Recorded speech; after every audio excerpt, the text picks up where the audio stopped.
Since Russia's invasion of Ukraine, a new framework has dominated geopolitical analysis: the CRINK axis. China, Russia, Iran, North Korea, four countries, one counter Western bloc, a unified challenge to the American led international order. Here is what the actual economic data shows, and it is considerably more complicated than that narrative. CSIS analyzed the economic ties among all four countries. In January 2026, the findings are specific. Russia China trade grew only by 2% in 2024. Earlier in 2026, it was falling by 9%. China is increasingly cautious about secondary sanctions. The threat of being cut off from the Western financial markets for doing business with Russia is a real constraint on Chinese companies.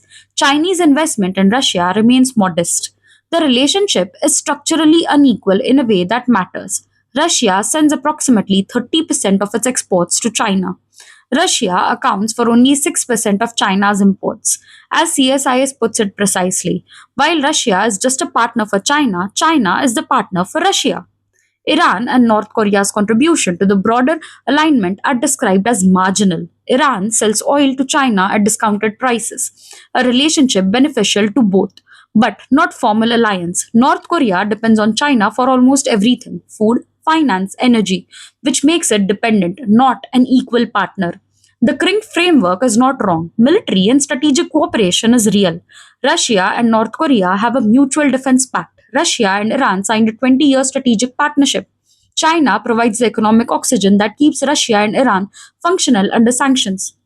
But CSIS confirmed the core finding. This is not a coherent bloc with shared interests, it is a coalition of shared adversaries.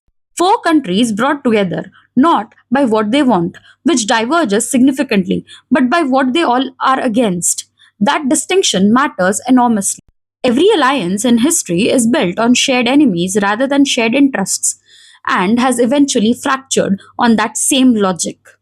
When the adversary weakens or when the cost of association exceeds the benefit, the shared enemy glue dissolves.